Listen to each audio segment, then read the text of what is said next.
James Clapper and Sally Yates was brought in front of a Senate hearing today. And to be honest with you, I really didn't learn anything new. I don't think anybody did. One thing they did admit over and over again is that there was no collusion between Russia and Donald Trump. However, the best exchange of the day, when Sally Yates ignored President Trump's executive orders, came when John Cornyn questioned him.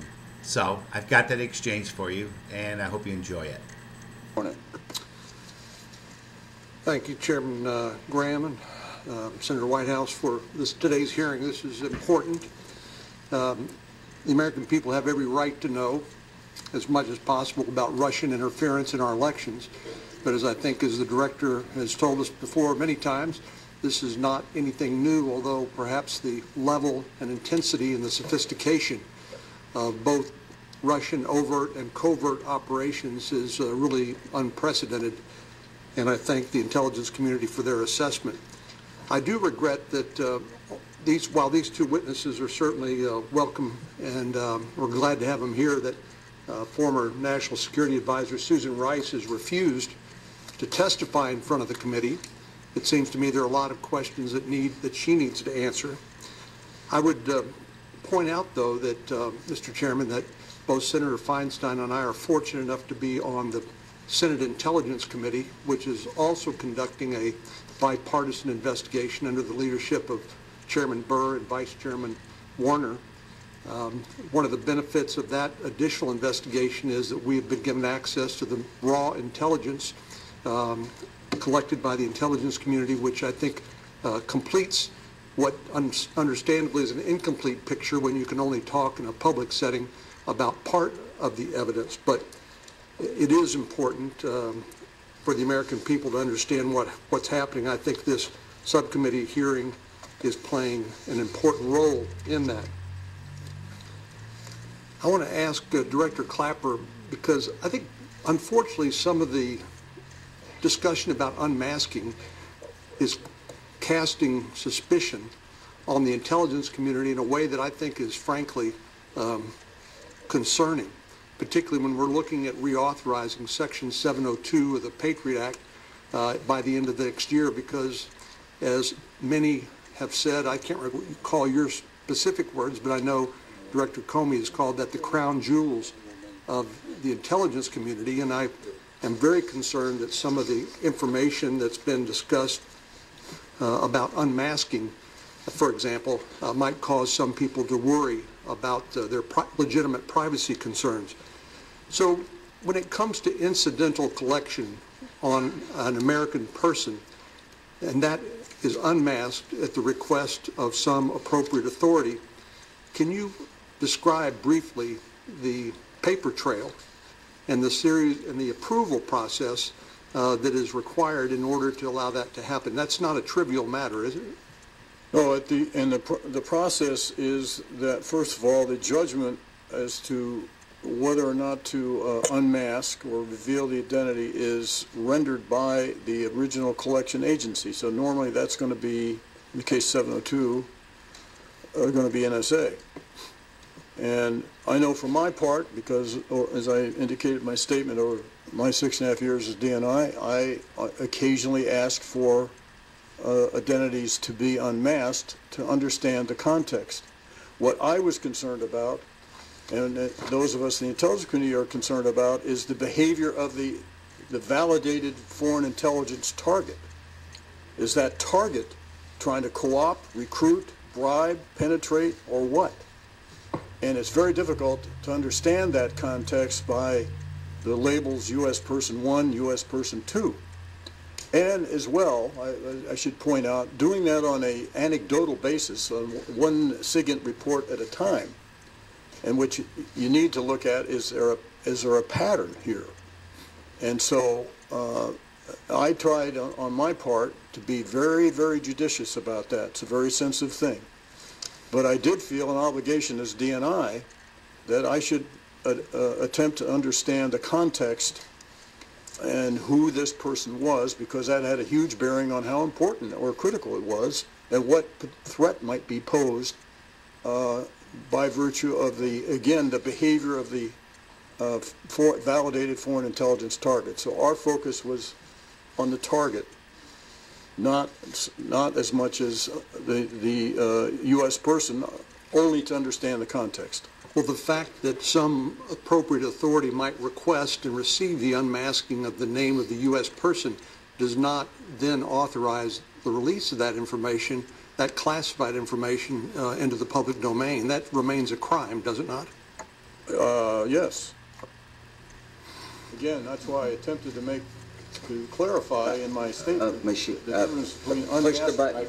That's why in my statement I attempted to make that distinction between unmasking, an authorized legitimate process with approval by the appropriate authorities, and leaking, which is an unauthorized process under any circumstance. Mr. Chairman, I think it's really important that in order to determine who actually requested the unmasking and in order to establish whether appropriate procedures were undertaken under both legislative oversight and judicial oversight, that we determine what that paper trail is and follow it.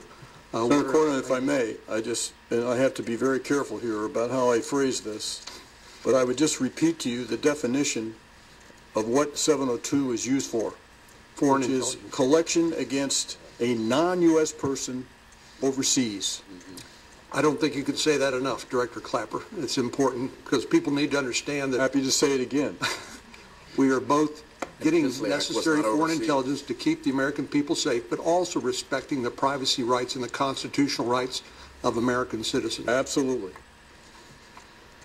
Ms. Yates, this is the first time that you've appeared before Congress since you left the Department of Justice. And I just wanted to ask you a question about your decision to refuse to defend the President's executive order. In the letter that you sent to Congress, you point out that the executive order itself was drafted in consultation with the Office of Legal Counsel, and you point out that the Office of Legal Counsel reviewed it to determine whether, in its view, the proposed executive order was lawful on its face and properly drafted. Is it true that the Office of Legal Counsel did conclude that it was lawful on its face and properly drafted? Yes, they did. The Office and you overruled them? I did. The Office of Legal... What is your authority to overrule the Office of Legal Counsel when it comes to a legal determination?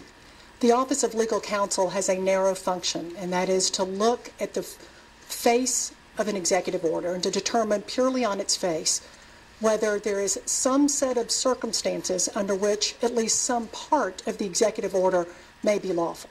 And importantly, they do not look beyond the face of the executive order. For example, it's statements that are made contemporaneously or prior to the execution of the EO that may bear on its intent and purpose. That office does not look at those factors, and in determining the constitutionality of this executive order, that was an important analysis to engage in, and one that I did.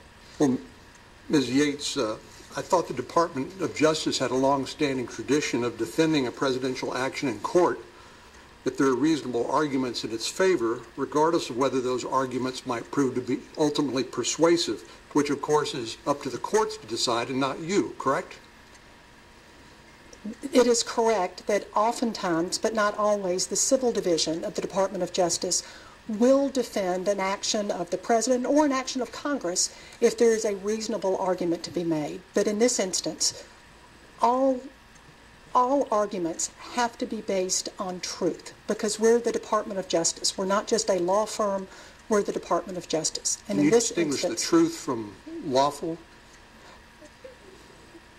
Yes, because in this instance, in looking at what the intent was of the executive order, which was derived in part from an analysis of facts outside the face of the order, that is part of what led to our conclusion that it was not lawful, yes. Well, Ms. Yates, you had a distinguished career for 27 years at the Department of Justice, and I